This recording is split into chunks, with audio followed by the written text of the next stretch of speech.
Women బాడీలో నేచురల్‌గా దానంతట అదే జరగవలసిన ప్రాసెస్ మెన్‌స్ట్రుయేషన్ అండి. అలాంటిది ఈ రోజుల్లో చాలామంది విమెన్‌కి మెడిసిన్ వాడితే తప్ప మెన్‌స్ట్రుయేషన్ అనేది జరగడం లేదు. ఒకవేళ జరిగినా కూడా ఇర్రెగ్యులర్‌గా, ఇన్‌కన్సిస్టెంట్ ఫ్లోతో చాలా పెయిన్‌ఫుల్‌గా జరుగుతుందండి. ఎస్పెషల్లీ లాస్ట్ 30 ఇయర్స్‌లో పీసీఓఎస్, పీసీఓడీ, ఇర్రెగ్యులర్ పీరియడ్స్ అనేది చాలా కామన్ అయిపోయిందండి. ఎవరికో ఎక్కడో రేర్‌గా వస్తుంది అనుకునే ఈ కండిషన్స్ ఈ రోజుల్లో మన ఇంట్లో మన సిస్టర్స్‌కి, వైఫ్‌కి, మదర్‌కి అండ్ ఈవెన్ యంగ్ డాటర్స్‌కి కూడా వస్తుందండి. బయట సర్వేస్‌లో వచ్చే నంబర్స్‌తో కంపేర్ చేస్తే ఇర్రెగ్యులర్ పీరియడ్స్ ప్రాబ్లమ్‌తో సఫర్ అవుతున్న విమెన్ సంఖ్య చాలా ఎక్కువ ఉందండి రియాలిటీలో.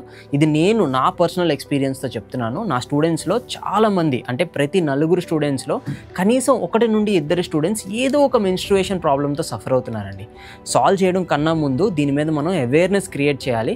అసలు పీసీఓఎస్, పీసీఓడీ ఎందుకు వస్తుంది? ఎలాంటి సింప్టమ్స్ ఉంటే మనం భయపడాలి? మన డాటర్, సిస్టర్స్ అండ్ ఫ్యామిలీ మెంబర్స్‌లో ఇది రాకుండా ఎలాంటి జాగ్రత్తలు తీసుకోవాలి? ఒకవేళ వస్తే దీన్ని ఎలా కంట్రోల్ చేసుకోవాలి? ఇలాంటి ఎన్నో వాల్యుబుల్ పాయింట్స్ నేను ఈరోజు ఈ వీడియోలో మాట్లాడబోతున్నానండి. మీరు కానీ మీ లైఫ్‌లో ఏ వ్యక్తి అయినా ఈ ప్రాబ్లమ్‌తో సఫర్ అవుతుంటే ఈ వీడియో మీరు స్కిప్ చేయకూడదండి. ఎండ్ వరకు చూడండి. ఇది ఖచ్చితంగా మీకు యూజ్ అవుతుంది. Let's decode PCOS and irregular periods today.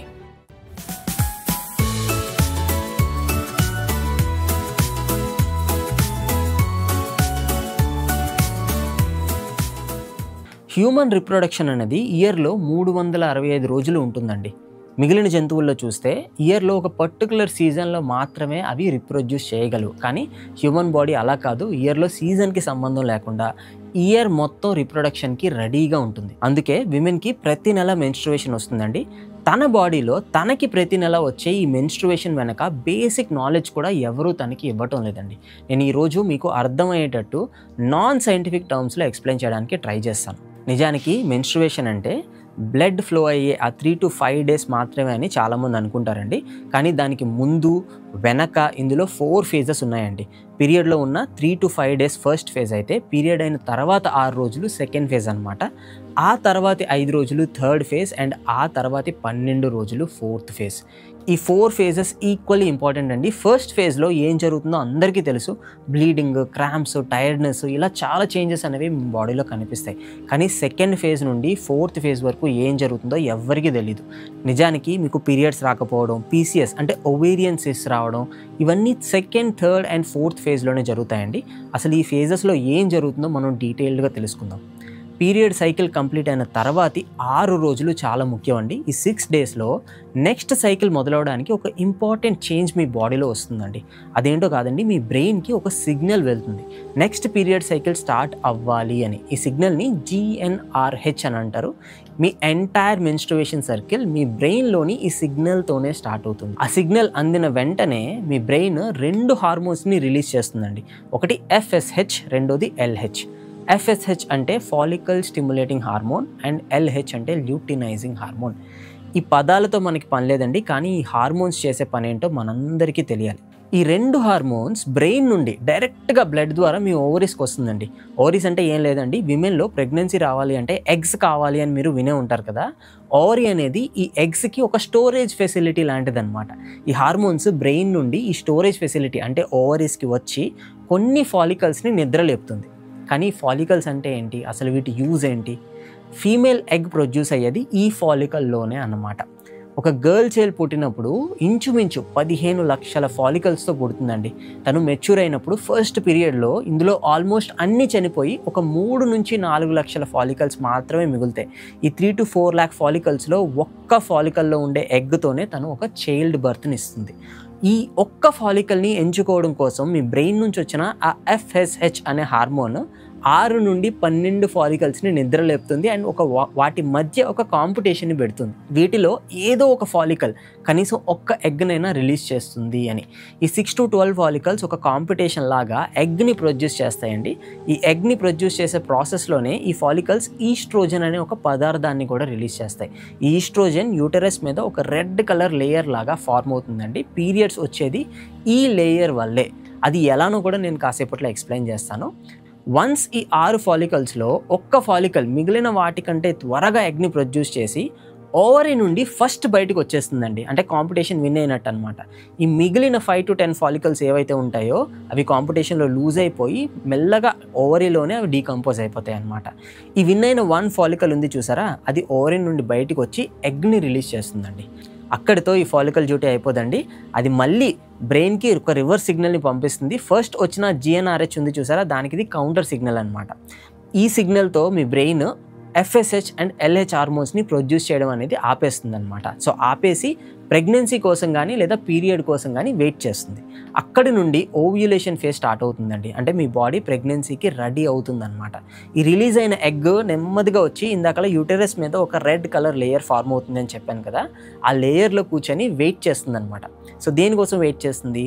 Sperm కోసం. ఒకవేళ ఇన్ టైంలో స్పర్మ్ అనేది రాకపోతే ఈ ఎగ్ కూడా చనిపోయి అంటే డిసింటిగ్రేట్ అయిపోయి ఇంకా కంప్లీట్గా పీరియడ్తో పాటు బయటకు వచ్చేస్తుంది అనమాట. ఇంకా మీ ఫర్టిలిటీ సైకిల్ ఈ మంత్కి అయిపోయినట్టే. సో వెంటనే ఆ యూటెరస్ మీద ఉన్న లైనింగ్ ఉంది చూసారా, దాంతో మరి యూజ్ ఉండదు బాడీకి, ఎందుకంటే ఫర్టిలిటీ ఇంకా రాదు కాబట్టి. సో ఆ యూటెరస్ మీద ఉన్న లేయర్ పీరియడ్ లాగా రెడ్ కలర్లో బయటకు వచ్చేస్తుంది. అప్పుడే మీకు క్రాంప్స్ రావడం, బ్యాక్ పెయిన్ రావడం, ఇవన్నీ సిమ్టమ్స్ వస్తాయండి. చూసారా, ఒక్క పీరియడ్ సైకిల్లో మీ బ్రెయిన్ అండ్ బాడీ మధ్య ఎంత కోఆర్డినేషన్ ఉండాలో. అందుకే మన బ్రెయిన్ స్ట్రెస్ఫుల్గా ఉంటే పీరియడ్స్ ఇర్రెగ్యులర్ అవుతాయి అన్నమాట. అండ్ ఈవెన్ మీకు ఫర్టిలిటీకి కూడా ఇంపాక్ట్ అవుతుంది. ఒక హెల్దీ మెన్స్ట్రుయేషన్ సైకిల్లో ఏమవుతుందో మనం తెలుసుకున్నాం కదా. ఇప్పుడు PCOS రావడానికి కారణం ఏంటి, ఈ ప్రాసెస్లో ఎక్కడ గడబిడి జరుగుతుందో మనం తెలుసుకుందాం. ఓకే, మన బ్రెయిన్కి GnRH అనే ఒక సిగ్నల్ వెళ్తుంది అని అన్నాను కదా ఫస్ట్. ఇది ఒక పర్టికులర్ ఫ్రీక్వెన్సీలోనే వెళ్ళాలండి. ఈ సిగ్నల్ అనేది ఒక పర్టికులర్ ఫ్రీక్వెన్సీలోనే వెళ్ళాలి.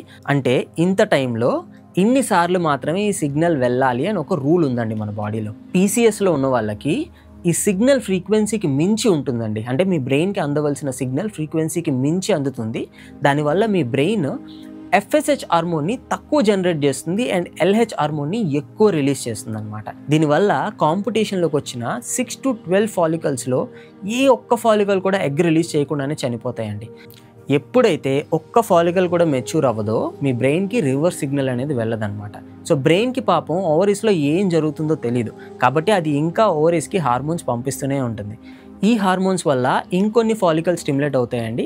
అవి కూడా మళ్ళీ మెచ్యూర్ అవ్వకుండా పాపం చనిపోతూనే ఉంటాయి. సో ఈ ప్రాసెస్ అనేది ఒక లూప్ లాగా అయిపోతుందండి. ఎగ్ రిలీజ్ చేయకుండానే మీ ఫాలికల్స్ అన్ని ఓవరీలోనే డిసింటిగ్రేట్ అయిపోతాయి అన్నమాట. అసలు ఎగ్ రిలీజ్ అయితేనే కదా మీకు పీరియడ్ కానీ ప్రెగ్నెన్సీ కానీ రెండింటిలో ఏదో ఒకటి వచ్చేది. సో ఇప్పుడు ఏమవుతుంది, గవర్నమెంట్ ఆఫీస్లో ఫైల్ ఒక టేబుల్ నుంచి ఇంకో టేబుల్కి తిరుగుతున్నట్టు నెలల తరబడి మీ బాడీలో పీరియడ్ రాకుండా ఈ సైకిలే రన్ అవుతూ ఉంటుందన్నమాట. అందుకే చాలామందికి 6 months ఈవెన్ 1 yearగా కూడా పీరియడ్ రాదు. ఓకే, ఇందులో ఇంకొక ప్రాబ్లం ఏంటంటే ఈ డీకంపోజ్ అయిన ఫాలికల్స్ ఓవరీస్లోనే ఉండిపోతాయండి. అవి అలానే ఉండి ఓవరీస్ పైన ఒక సిస్ట్ లాగా అయిపోతాయి అన్నమాట. అందుకే దీన్ని పాలీసిస్టిక్ ఒవేరియన్ సిండ్రోమ్ అని అంటారు. చాలామందికి ఈ ఇష్యూ ఉంది అని తెలిసేది స్కాన్ రిపోర్ట్ వచ్చిన తర్వాతే అనమాట. కానీ అప్పటికే చాలా లేట్ అయిపోయింది, రైట్? ఈ సైకిల్స్ జరిగి జరిగి జరిగి ఈ ఫాలికల్స్ అన్ని ఒక సిస్ట్లా మారిన తర్వాత మీకు స్కాన్లో రిపోర్ట్లో తెలుస్తుంది. ఇంకొక సిమ్టమ్ కూడా ఏంటంటే PCOS ఉన్న వాళ్ళకి చెస్ట్ మీద ఫేస్ మీద అబ్బాయిలాగా హెయిర్ రావడం అండ్ యాక్ని రావడం అనేది స్టార్ట్ అవుతుందన్నమాట. ఇది ఎందుకు వస్తుంది? ఇందాక చెప్పాను కదా, PCOSలో FSH హార్మోన్ తగ్గి LH హార్మోన్ అనేది ఎక్కువ రిలీజ్ అవుతుంది అని. ఈ ఎక్కువైన LH హార్మోన్ ఈస్ట్రోజిన్ని తగ్గించి టెస్టోస్టెరాన్ని పెంచుతుందండి. టెస్టోస్టెరాన్ గురించి మీరు వినే ఉంటారు. అది ఒక మేల్ హార్మోన్ అనమాట. మేల్లో ఎలా అయితే ఫేషియల్ హెయిర్, చెస్ట్ హెయిర్ వస్తుందో ఫీమేల్స్లో కూడా ఈ PCOS ఉన్న వాళ్ళకి అలానే hair, facial hair, chest hair వస్తుందన్నమాట. దీంతో పాటు ఈ LH హార్మోన్ ఆండ్రోజెన్స్ని కూడా ఎక్కువ రిలీజ్ చేస్తుందండి. ఈ ఆండ్రోజెన్స్ వల్ల మీ డైజెషన్ ఇంపాక్ట్ అవుతుంది, మీ స్కిన్, మీ హెయిర్, ఇలా బాడీలో చాలా ఫంక్షన్స్ కూడా మీకు ఇంపాక్ట్ అవుతాయి అన్నమాట. బట్ దీనికి సొల్యూషన్గా చాలామంది ఏం చేస్తారు, మెడిసిన్స్ వాడతారు. ఈ మెడిసిన్స్లో ఏమవుతుందంటే మీ బ్రెయిన్ నుంచి వచ్చే ఆ సిగ్నల్స్ టెంపరీగా స్విచ్ ఆఫ్ అవుతాయి. సో ఈ సైకిల్స్ అనేవి బ్రేక్ అవుతాయి అన్నమాట. సో ఫైనల్లీ మీకు పీరియడ్ వస్తుంది. కానీ మళ్ళీ ఒకవేళ మీరు మెడిసిన్స్ ఆపేస్తే మళ్ళీ ఈ సైకిల్ రిపీట్ అవుతుంది, మళ్ళీ మీకు పీరియడ్స్ రావు. మెల్లగా ఇవే సిమ్టమ్స్ కొన్ని మంత్స్ తర్వాత మళ్ళీ రిపీట్ అవుతాయి. సో హానెస్ట్గా చెప్పాలి అంటే PCOSకి పర్మనెంట్గా ఇప్పటి వరకు సొల్యూషన్ అయితే లేదు. ఎందుకంటే అసలు మీ బ్రెయిన్కి వచ్చే ఆ ఎక్సెస్ GnRH సిగ్నల్ ఎందుకు వస్తుందో, దానికి రూట్ కాజ్ ఏంటో అనేది ఇంకా ఎవరు కనిపెట్టలేదు. బట్ కొన్ని థీరీస్ ఏంటి అంటే ఇవి మెయిన్గా 2 reasons వల్ల వస్తాయని చెప్తారు. ఇందులో నెంబర్ 1 ఈజ్ జెనెటిక్ డిస్పోజిషన్. మీ మదర్కి కానీ, అత్తకి కానీ, అక్కకి కానీ పీసీఓఎస్ ఉంటే మీకు కూడా అదే కండిషన్ వచ్చే ఛాన్సెస్ ఉన్నాయన్నమాట.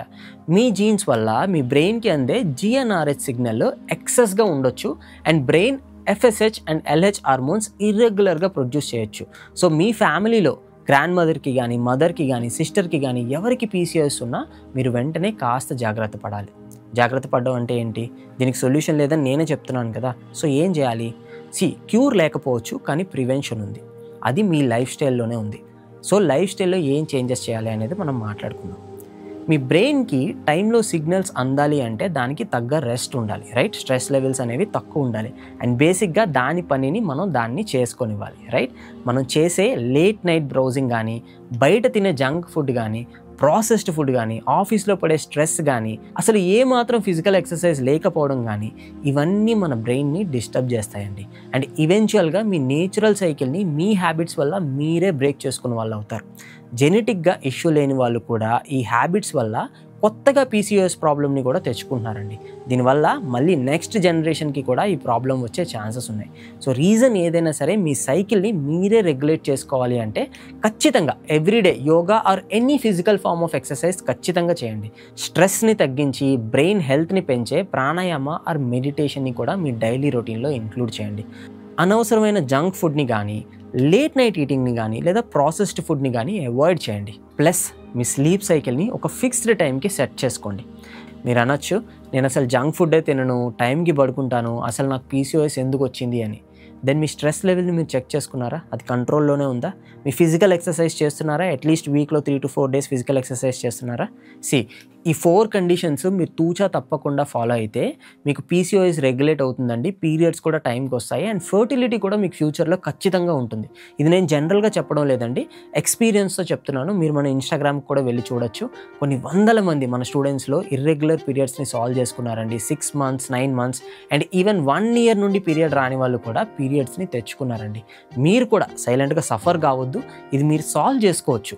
మీ హెల్త్ జర్నీని మీరు స్టార్ట్ చేయండి. మన నెక్స్ట్ ఫ్రీ యోగా బ్యాచ్లో మీరు జాయిన్ కావాలి అనుకుంటే లింక్ డిస్క్రిప్షన్లో ఉందండి, రిజిస్టర్ అవ్వండి. మీకు అన్ని డీటెయిల్స్ నేను వాట్సాప్లో పంపిస్తాను. ఈ వీడియో మీకు హెల్ప్ అయింది అని అనుకుంటున్నానండి. Thank you so much for watching. Let's beat PCOS together. I wish you a healthy and happy life through yoga. See you in the next video.